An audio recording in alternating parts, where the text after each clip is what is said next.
Bem, boa tarde, pessoal. Então, dando continuidade à semana passada, a gente vai estar continuando a parte de corrente alternada, tá? Mais especificamente, agora a gente vai ver como os componentes, os elementos de circuito, eles se comportam quando a gente tem, ao invés de um sinal contínuo alimentando eles, a gente tem um sinal de corrente, sinal alternado, né? No nosso caso, um sinal senoidal, certo? Então, lembrando que a gente tinha algumas formas de representar esses sinais senoidais, tá? Então, basicamente, o sinal senoidal aí no caso, a tensão ou corrente elétrica, né? A gente podia estar representando ele em forma temporal ou angular aqui, né? Nesse gráfico aqui ele está em forma angular. A gente podia representar ele de uma forma fasorial, tá? Esse gráfico aqui onde eu tenho esse vetor girante aqui, que é o fasor, a expressão trigonométrica ou através de um número complexo, certo?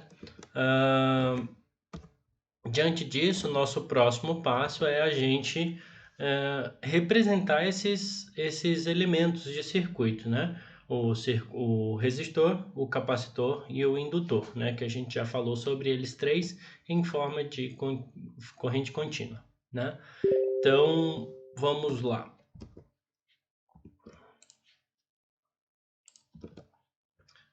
Para o resistor, né?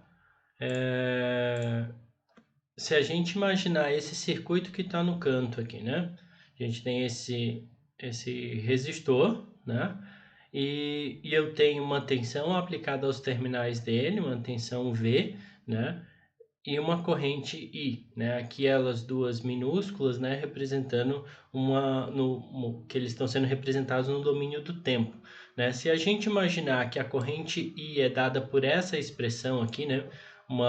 Um valor máximo vezes seno de ômega t mais θ, e pela primeira lei de Ohm a gente sabe que tensão é igual a resistência vezes corrente, a gente vai encontrar o valor de V como sendo R vezes Im vezes seno de ômega mais θ, né? O que é que isso aqui indica, né, pessoal? O que é que essa relação de tensão aqui ela indica? Ela vai indicar que eu tenho a mesma frequência ômega da corrente, tá? E eu tenho o mesmo ângulo θ, tá? Então, tanto a tensão quanto a corrente têm o mesmo ângulo. Isso significa que eles estão em fase. Então, quando eu tiver um circuito resistivo e eu tiver um sinal senoidal, tanto a tensão e a corrente vão estar em fase uma com a outra, certo? O que vai mudar, assim como era no sinal de corrente contínua, é o módulo dessa tensão, né? O módulo da tensão vai ser a multiplicação de resistência vezes a corrente, né? Isso aí a gente já está careca de saber, certo? Então, passando isso para o domínio da frequência, a gente vai ter que o fasor V, note aqui que sempre agora, pessoal, que a gente for representar fasores, a gente tem que diferenciar esse cara de uma grandeza com uma grandeza normal, né? Porque o fasor ele tá representando um módulo em uma fase. Então, aqui, quando a gente está escrevendo, né, a gente vai escrevendo aqui que dá para eu colocar em negrito, a gente vai estar representando ela pelo negrito, tá? É a nomenclatura utilizada pelos livros didáticos normalmente, tá? Então, vocês podem ver que o V aqui é um fasor de tensão é igual a resistência, que é uma grandeza qualquer, e vezes a corrente fasorial, tá? Também em negrito, beleza? Quando a gente vai escrevendo, pessoal, para a gente diferenciar isso aí, o pessoal normalmente coloca um pontinho, certo? Como se for um ponto ali, um V, e coloca um pontinho em cima para dizer que aquilo trata de um fasor. Ou um ponto ou um chapéuzinho, né? Um circunflexo ali, beleza? Eu prefiro o pontinho que é mais fácil de fazer do que o circunflexo, beleza? Com relação a diagrama fasorial, a gente vai ter isso aqui, né? A gente tem aqui o, o eixo dos reais imaginários. Se a gente tem a tensão tá aqui, a corrente vai também estar no mesmo ângulo, né? Com um módulo menor do que a tensão no caso, beleza? Aí, para o indutor, pessoal, a gente tem um pouquinho maior de complicação, tá? Essa complicação se deve ao fato de a relação tensão-corrente do indutor é diferente. A gente já está inserindo ali, a gente tem uma variação, ela está relacionada com a variação de corrente. Se está relacionado com a variação de corrente, é uma derivada, e aí a gente tem que trabalhar um pouco isso aí. Tá? Então, no domínio de tempo, do tempo, a gente tem que a tensão no indutor é dada por quem? L, D e dt, beleza? Só que, tendo a corrente igual àquela que a gente tinha anteriormente, né? I igual a Im, seno de ômega t mais θ, se eu derivar esse cara e multiplicar por L, eu vou ter esta equação aqui, ó, tá? Que é ômega L Im vezes cosseno de ômega t mais θ, né? Agora, lembrando, pessoal, que o cosseno de alguma coisa é igual a seno dessa mesma coisa mais 90 graus, certo? Lá da trigonometria. Então, se a gente fizer essa substituição, para a gente estar tudo em função de seno, né? Não posso ter sinais e comparar eles se eles estão, se eles têm a grandeza trigonométrica diferente, tá? Então, a gente vai ter isto aqui, ó, V igual a ômega L e M vezes seno de ômega t mais θ mais 90 graus, certo? Trabalhando isso aqui em função de exponencial, no domínio da frequência, a gente vai ter esse cara aqui. É só lembrar lá da identidade de Euler que vocês vão ver a relação entre essa parte domínio de tempo e para domínio de frequência aqui, tá? Então, destrinchando esse cara aqui, eu vou ter ômega L e M, E na J ômega, ou J θ, vezes E na J 90 graus. Se eu fizer isso aqui, pessoal, EJ θ, isso vai me dar um IM com ângulo θ, que é o meu fasor I, né? O fasor corrente. E o E na J 90 graus, ele é um J simplesmente, tá? Ele vai ser representado pelo J. O J no fasor, ele vai sempre representar 90 graus, né? Só você imaginar eixo real e eixo imaginário, o J é J vezes 1. Então, seria o módulo de 1 no eixo imaginário, que vai me dar os 90 graus, tá? Então, eu posso representar o meu indutor, a relação tensão-corrente no indutor fasorial, como sendo tensão igual a J ômega L vezes I fasorial, tá? Aqui está o diagrama fasorial dele, que a gente consegue perceber que esses caras, por causa desse J aqui, ó, a gente tem uma defasagem de 90 graus entre tensão e corrente. Eu posso dizer que no circuito do indutor, no indutor tensão e corrente, a corrente está atrasada em 90 graus em relação à tensão, ou a tensão está 90 graus adiantada em relação à corrente, tá certo? Para o capacitor, a gente vai fazer a mesma coisa, tá? Faria a mesma coisa. Aqui eu não coloquei a parte matemática como um todo, né? Mas ela segue o mesmo pretexto, né? Só que aqui a gente vai ter uma corrente I e a gente quer achar o dVdt. Então, a gente vai ter que fazer uma integral ali para a gente conseguir achar a tensão V, certo? Mas segue o mesmo pretexto aí, tá? Então, se a gente fizer isso aqui, a gente vai chegar numa questão que a corrente fasorial é igual a J ômega C vezes a tensão, certo? Tensão fasorial. Para a gente deixar no mesmo formato que os demais, né? Colocar V, a tensão em função do resto, né? A gente vai ficar aqui V igual a I sobre J ômega C, certo? Esse J aqui, pessoal, embaixo, é a mesma coisa que ser um menos J aqui em cima. Então, eu poderia reescrever esse cara aqui, né, como sendo V igual a menos JI divididos por ômega C, tá? Por que eu falo isso? Porque o menos J, pessoal, representa um ângulo de menos 90 graus. Isso eu posso dizer que se ele está menos 90 graus, quer dizer que ele a corrente vai estar adiantada em relação à tensão, ou a tensão vai estar, a tensão vai estar atrasada em função da corrente, por isso menos 90 aqui multiplicando a corrente, tá bem? Então, em termos de um resumo, aqui a gente pode, essas equações aqui a gente já estava careca de saber, né? V igual a R vezes I, V igual a L dI dt, I igual a C dV dt, certo? No domínio da frequência a gente vai facilitar um pouco agora, a gente depois vai facilitar um pouco mais ainda, né?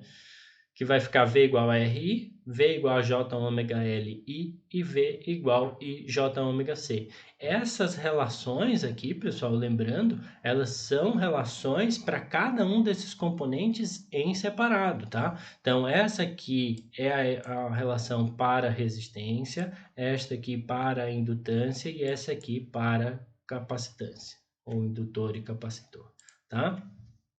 Beleza? Então, olha só. Agora, a gente vai partir para um conceito, primeiramente de o que é impedância e depois para admitância, certo? O que é a impedância, pessoal? Se a gente pegar aquelas três relações que a gente acabou de ver, a relação do resistor, do indutor e do capacitor em termos de frequência, a gente consegue deixar elas assim, um V sobre I, e vai ficar V sobre I igual a R, V sobre I igual a J ômega L, e V sobre I igual a 1 sobre J ômega C.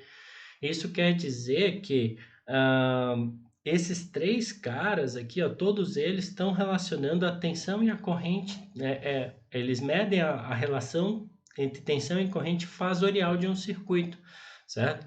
Se eu tenho um circuito que tem esses três tipos de componentes, o resistor, o indutor e o capacitor, e eu juntar eles três, eu ainda vou ter uma relação entre tensão fasorial e corrente fasorial, né? Eu só vou ter a contribuição de cada um desses caras em separado. Então, em termos gerais, eu posso estar aplicando aquela que a gente chama de primeira lei de Ohm para sinais senoidais. Assim, eu consigo analisar, eu consigo ter a lei de Ohm para qualquer tipo de elemento, tá? Então, aqui no caso, eu vou ter a gente tinha lá V igual a R vezes I, que a gente vai ter V igual a Z vezes I, onde esse Z é o que nós chamamos de impedância, tá? A impedância também é medida em ohms, tá? E ela vai representar exatamente a razão entre tensão fasorial e corrente fasorial, beleza?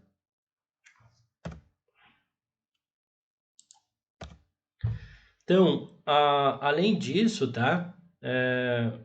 Essa impedância, em outras palavras, ela vai significar o quê? A oposição ela vai significar a oposição que aquele circuito que você está analisando oferece para passagem de corrente senoidal. Lembrem lá que no circuito de corrente contínua, a resistência, né, que a gente só tinha resistências naquele início lá, ela media a oposição à passagem de corrente. Só que ali caberia ainda colocar passagem de corrente contínua, né? Onde tem um sinal contínuo, certo? Aqui a gente está vendo a impedância, ela vai medir para a corrente senoidal como um todo, certo? E daquelas relações, pessoal, a gente pode encontrar o seguinte: se eu tenho um circuito puramente resistivo, o V vezes I vai ser igual a R. Então, a minha impedância vai ser diretamente R. Se eu tenho um circuito puramente capacitivo, a minha impedância vai ser J ômega L. E o meu capacitor vai ser menos J ômega C, certo? Esses caras aqui, esse ZL e esse ZC, pessoal, a gente vai dar nomes diferentes para ele, tá? A gente vai ver aqui no próximo slide que isso a gente vai chamar não de impedância, mas a gente vai chamar, desculpa aqui agora que eu notei que aqui está capacitor também, aqui era para ser indutor, tá, pessoal? Vou modificar isso aqui antes de passar para vocês. Então, aqui indutor V sobre I igual a impedância indutiva J ômega L, tá? Como eu ia dizendo, a contribuição do indutor a gente vai chamar de reatância indutiva, que vai ser igual J ômega L. O capacitor a gente vai chamar de reatância capacitiva, que vai ser menos J ômega C, certo? Assim a gente consegue escrever a nossa impedância Tá? Eu já volto para esse aqui só para eu terminar o raciocínio. Nossa impedância como sendo uma grandeza complexa, tá? Essa grandeza complexa ela vai ser R mais JX, onde R é a parte real da minha impedância, tá? E ela vai ser sempre igual à minha resistência. E o J e o X aqui, né? Ela vai ser a parte imaginária da minha impedância e ela vai ser a parte vai ser a parte imaginária da minha impedância e ela vai ser o que nós chamamos de reatância, tá? Se esse valor de reatância for positivo, isso indica que a minha carga é mais indutiva. Se ele for negativo, isso indica que minha carga é capacitiva. Isso não significa que eu tenha somente indutores ou somente capacitores. Só indica que eu tenho indutores que são mais significativos para aquele circuito do que capacitores que são significativos para aquele circuito, certo? E lembrando que não, para ele ser significativo, não é somente o valor dele de capacitância e de indutância, tá? Vai depender muito da frequência. Lembrem lá, por exemplo, a reatância indutiva, ela vai ser igual a ômega L, J ômega L, beleza? Então, o ômega é bem importante aí nessa conta, tá? Então, só para a gente até foi bom fazer falar primeiro daquela outra questão, né? Se eu analisar os extremos da frequência angular ômega, para ômega igual a zero, pessoal, a gente tem um circuito em corrente contínua. Se eu não tenho frequência, se meu sinal não está alterando com o passar do tempo, isso significa que eu tenho uma corrente contínua ali tranquilo, certo? E lembrando lá do que a gente já sabia, para uma frequência, para para análise em corrente contínua, o meu indutor se comporta como sendo um curto-circuito e o meu capacitor vai se comportar como circuito aberto. Só que isso a gente consegue mostrar agora, isso matematicamente falando. Porque se a gente volta aqui, ó, nesses valores aqui, ó, impedância indutiva. Se eu tenho esse ômega igual a zero, eu zero essa parte aqui e a minha reatância indutiva vai ser igual a zero. Se eu zero esse valor aqui, esse ZC tende ao infinito, certo? E a mesma coisa a gente tem para altas frequências, ou na verdade o oposto. Para altas frequências, eu tenho que a minha reatância indutiva ela tende a um infinito, ou seja, vai trabalhar como um circuito aberto, e para o capacitor vai se comportar como um curto-circuito, tá certo? Então, em resumo, na forma retangular eu posso representá-lo como Z igual a R mais JX, e eu posso encontrar também na forma polar como sendo um módulo de Z com um ângulo θ, né? O ângulo θ sempre vai ser entre a horizontal positiva do diagrama fasorial e o ângulo, certo? E o módulo de Z aqui o módulo e o ângulo, pessoal, a gente vai fazer da mesma forma que vocês aprenderam lá a fazer a conversão retangular polar de números complexos, tá certo? E ainda a gente tem a definição de admitância, tá? A admitância é o recíproco da impedância, tá? E ele vai ser representado pela letra Y, tá? Que é 1 sobre Z, que é I sobre V. Né? É a mesma relação que a gente tinha lá entre resistência e condutância, tá bem? Combinação de impedância. Isso aqui é bem tranquilo, de certa forma, em forma de teoria, tá? Por quê? Porque ela segue o mesmo esquema que a gente tinha para circuitos resistivos. Ou seja, se eu tenho impedâncias em série, eu vou somá-las. Se eu tenho impedâncias em paralelo, aí eu tenho a soma dos inversos delas, certo? Então, é bem direto aqui, tá? A única dificuldade adicionada nessa questão aqui é o fato de eu estar trabalhando agora com números complexos, tá? E não mais números fugiam escalares, né? Então, a dificuldade é acrescentada na parte matemática e não na parte elétrica, de fato, de circuitos, de fato, tá? É a mesma situação. Também vai valer aqui, por exemplo, divisor de tensão e divisor de corrente segue o mesmo preceito, tá bem? Lá dos resistores. E aqui, só para a gente finalizar, eu não vou fazer as contas, tá? Questão de dificuldade aqui do PowerPoint, tá? Mas caso vocês não entendam como fazer esse cara aqui, eu faço um outro vídeo explicando bem certinho, passo a passo, tá? Então, dado esse circuito aqui, pessoal, tá? É pedido a impedância de entrada do circuito, ou seja, a impedância vista desse ponto aqui, tá? Como fazer isso aí, pessoal? Olha só, a gente tem capacitor, a gente tem nesse outro ramo aqui, a gente tem capacitor e resistor, aqui eu tenho um indutor e resistor, né? Basicamente, pessoal, para a gente fazer isso aí, a gente tem que, para cada ramo, a gente vai encontrar uma impedância, certo? É a forma que eu acho mais fácil de fazer. Então, nesse ramo aqui, eu vou ter uma impedância, certo? Relacionada a esse capacitor de 2 milifarad. Nesse ramo aqui, eu vou ter uma outra impedância, que vai ser relacionada a 3 e ao 10 milifarad, certo? De novo, se esses dois caras estão em série, eles vão se somar. Então, para facilitar esse cálculo aqui, não pensem eles e você não vai poder somar 3 ohms com farad, né? Essa é uma boa lembrança. Então, você primeiro tem que passar esse cara aqui para o valor de reatância capacitiva, né? Ou seja, menos J sobre ômega C, tá?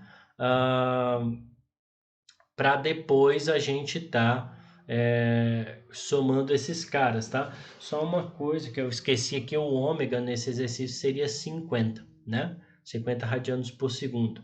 E a mesma coisa a gente tinha que fazer para esse cara aqui, tá? 0,2 Henry, eu tenho que passar esse cara aqui primeiro para reatância indutiva para depois somar com esse cara. Então, como exemplo aqui, ó, a reatância indutiva ela é dada por J ômega L, perfeito? Então, o ômega é igual a 50, o L é igual a 0,2. Então, 50 vezes 0,2 é 10. Então, esse indutor aqui, a reatância indutiva desse cara é 10 ohms, certo? E ele vai somar com a impedância desse cara aqui, que é 8. Então, a impedância total desse ramo aqui é 8 mais J10. Perfeito? Vocês vão encontrando a impedância desse termo aqui, aí vai fazer essa impedância total paralela com esta impedância. E depois insere com essa impedância, aí você vai ter toda a impedância de entrada. Perfeito? Então, qualquer coisa eu estou à disposição aí. Se não ficou claro o exemplo, deem um salve aí que a gente tenta resolver a dúvida. Perfeito? Falou, abraço.